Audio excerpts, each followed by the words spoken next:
Welcome to the LivXplore Podcast. If you like what you hear, please hit like and subscribe. Welcome, everyone. I'm Sean Payne.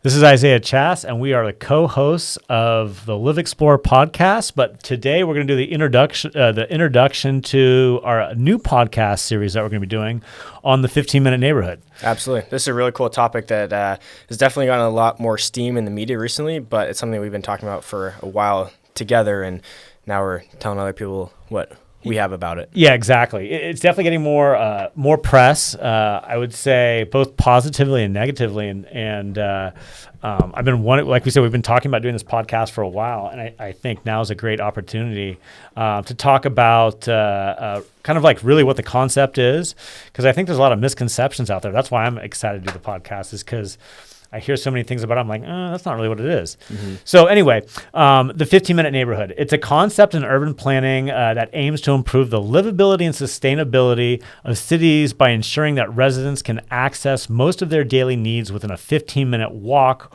or bike ride from their homes. The idea has been popularized by various cities around the world, and I would say that for some it's very popular because it broadens goals of reducing reliance on cars, lowering greenhouse gas emissions, and promoting healthier lifestyles.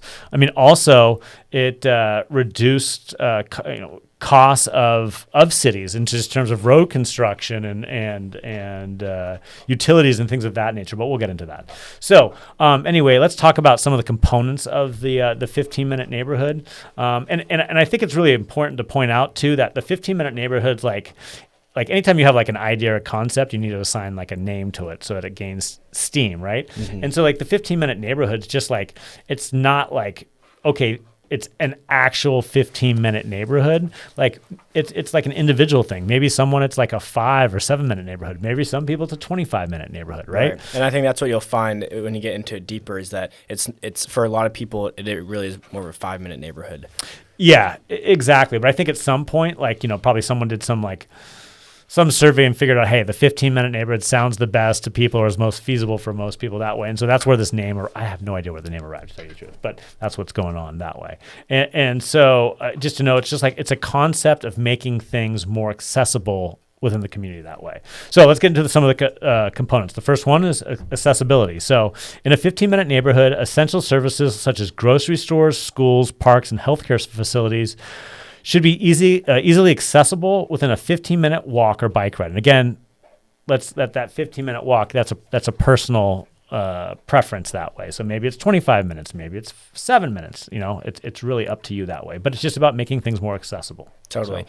Yeah, and with things being accessible, that's also all sorts of different components that are accessible, mixed-use development. So that's not just a grocery store, but that's where you could work, where you could go to get breakfast, where you can get your groceries, where you can go to the gym, where you can meet up with friends in the afternoon to get a drink. It's everything is housed within a certain area so that you don't have to travel an hour to get to those amenities.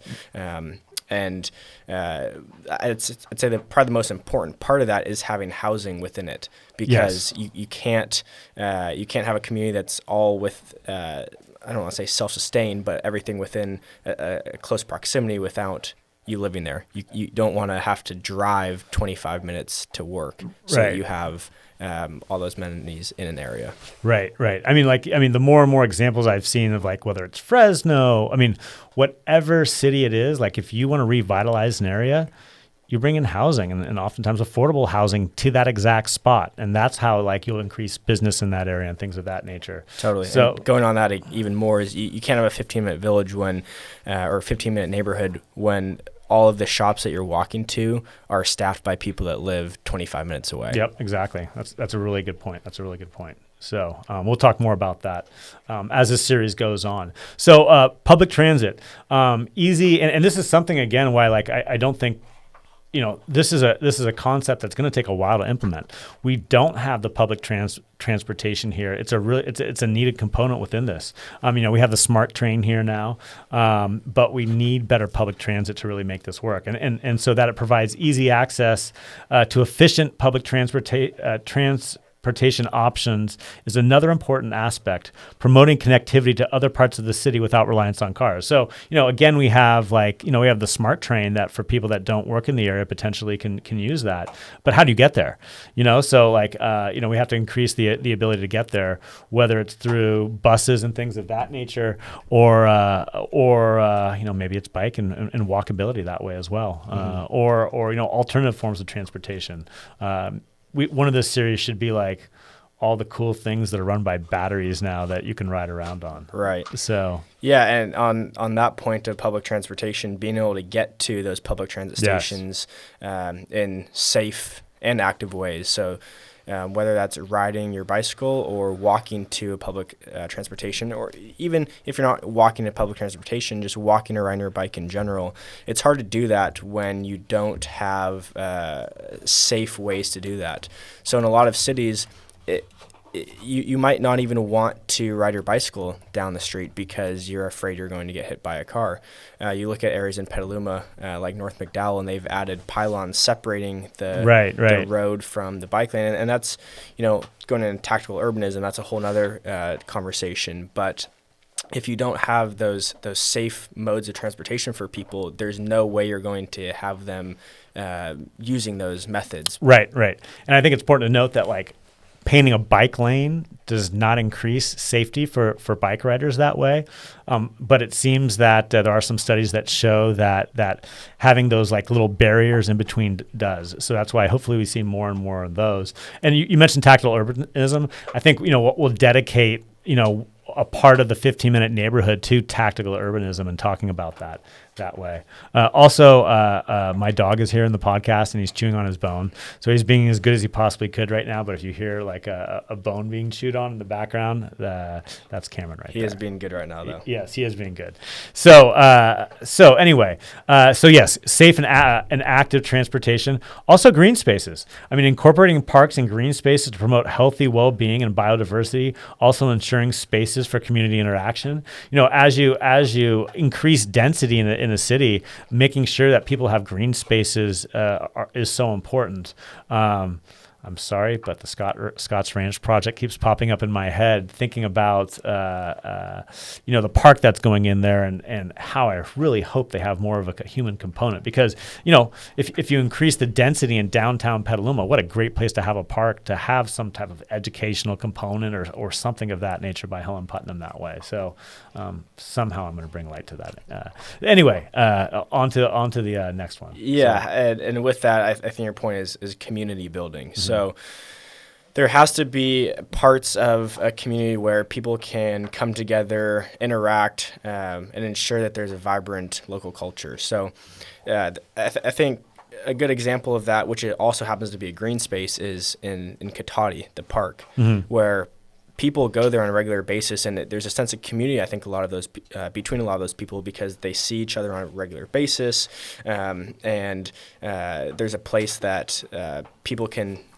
build those connections with. So just places where people can come together as a whole, whether that's a park or just a centralized area where they can, see each other and great point. Communicate with each other. Yeah, especially people of different backgrounds, different generations that way. That's the special sauce of a community that way, of that interaction. Absolutely. So, and then finally, sustainability, encouraging sustainable practices, waste reduction, local food production, aligning with broader environmental goals. Food production really goes into for me. One thing that during COVID that I was really thankful for is that nationally we're seeing all these food shortages all over stores, right? And we did certainly have it here in Sonoma County, but I would say the smaller markets like Oliver's Market, the markets that source locally here didn't have shortages. And so that just made me think we need our ag land. Everything's you don't think about that until the crap hits the fan, but you're hey, it's really nice to be situated in the middle of an agricultural community and have access to food in those times, right? And so that's why I just think it's so important. Okay, look at the developments that are going around. they're eating up ag land, right? And so that's where I just think that like take that into consideration. That I think local food production is so important, and then that too, community gardens on top of that, incorporating community gardens. I mean, SOMO. You read my mind the whole time you were talking about farmland and community gardens. I was just about to say give a shout out to SOMO Village. Because I think that's the epitome of really 5-minute village for that. Yes, I think that's what they were trying to design, and very forward thinking. I'm pumped. I want to see that project come through. But why sustainability is like local food production. The developer there took 25 acres, and rather than putting in more housing or just like protecting his bottom line, they're putting in like a community garden to grow food. They're working with the local, was it the high school there? Is it Comstock? I don't want to get that wrong, but the local high school there that's teaching them about food production and things like that, and they're selling it to the local community there. Man, that just seems like a win-win-win. So it can happen that way, and I'm Credo High Credo, School. That's what it is. Yep. So those are kind of like some of the main talking points. Everyone's going to have their own like little definitions and variances that way, but those are ours. And I think what we'll do is we'll go into more depth of each of those over in this series that way. But let's talk about like some of the noise that the 15-minute neighborhood's getting. I again, like I've definitely heard it more on, I don't know what to say both sides, but I've heard it like positively and negatively. And it's the negative comments that I'm really curious about, because that's kind of what's been giving me the motivation to do this podcast.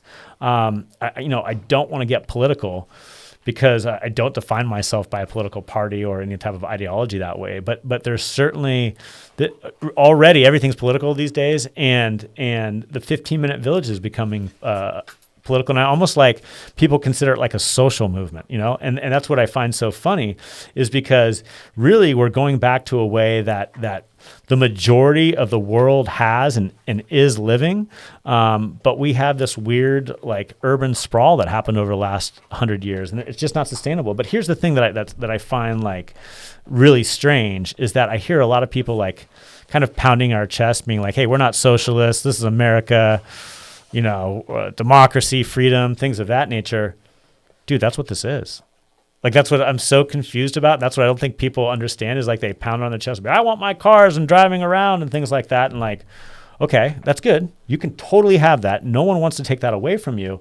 But what this is like the government over the years has put so many zoning laws into place and so many ordinances that the free market can't exist at this point in real estate. Like, if you have a need for a community market, it probably can't go in there right now, right? Or like, what about like, we're in Petaluma right here talking, this is where the podcast room and our office is, but what about Crooked Goat, just a couple blocks up, that one in there?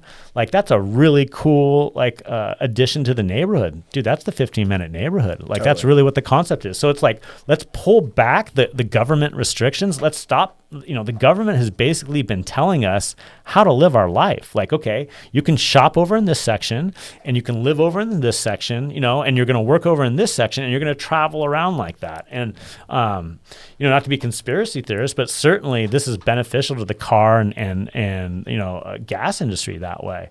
And so really, I just feel like so many people are like fooled, thinking that like, hey, this is America. It's like, dude, how about we just pull back the government, all these zoning overlays and all these, everything that restricts building, and let the free market figure it out. And, that's really with guidelines in place, like some soft guidelines, like, okay, there should be like,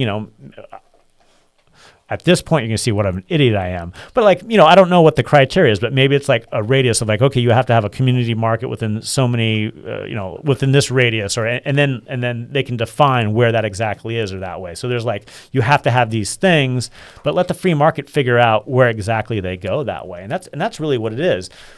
But what happens, like, in order to do that, you're going to have to take away the ability to drive cars all around. It's just not feasible. Things have to be more dense. So you have to make things like more bike friendly and more walk friendly. And I know, I certainly think there's a younger generation, you can talk more about that would embrace those type of things that way, where we hear from the older generation, it's like, no, we don't want that. Right. You know? Well, I think it's also The whole idea, it's not trying to take cars away or say that you can't go somewhere, you can't drive 15 minutes away, you have to stay in this area. Really, it's creating these communities where you totally can go somewhere else. You won't need to, you won't want to. Once you get that whole community put together, you will want to walk to the store. You will want to ride your bicycle because it makes more sense. The reason everyone has such a, I guess, connotation or negative connotation to it now is because in our current state, in our current, the way the fabric of our communities are laid currently, it doesn't make sense. You wouldn't want to do that. And that's why I'd say there's, I guess, some opposition to it, because totally, if you live in West Petaluma, you're not going to want to walk or ride your bicycle to Target on the other side of town. It's unsafe. And it's just not an enjoyable time. But once you have that community set up where you have the community market for groceries and you have the coffee shop all within walking distance, you will enjoy that. You will want to walk there. Well, I mean, east side Petaluma is even more difficult because you have that track housing, and again, like if you want to put in community markets, it's already very difficult, but zoning wouldn't allow it that way, you know. But at the same time, like if you want to leave the neighborhood, you totally can. Obviously, you can get in your car. It's just that where you're going might take just a little bit longer, and that's it, But again, that's like you're allowing people to make choices how they want to travel. Isn't that freedom more so than just forcing everyone to be in cars? And that's what I just don't get. I mean, that's how so much of Europe is, that it's you walk everywhere. It makes more sense. It does. So I mean, that's really what the concept about. No one's like, take off your tinfoil hat. No one's going to take away your car or anything like that. I'm a car guy. I know you're a car guy. Like I have like the worst financial investment, a broken down Porsche in a gas-powered Porsche in my garage.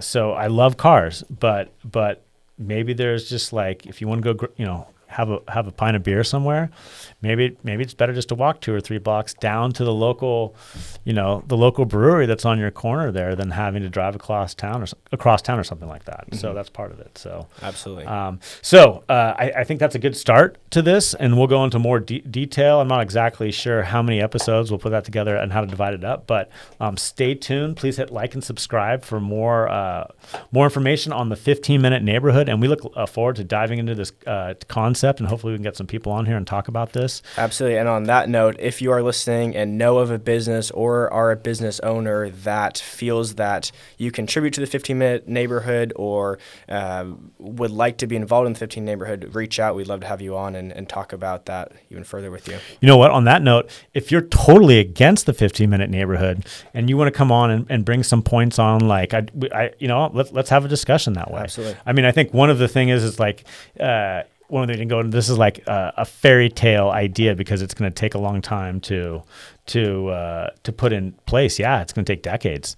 It's going to take a long time. But when do you start? The best time to start was yesterday, right? So I do think it's feasible over time. It's something we have to do. We're going to go broke if we don't.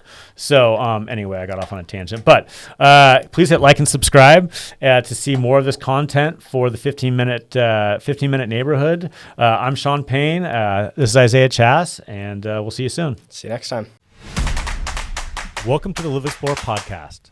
If you like what you hear, please hit like and subscribe.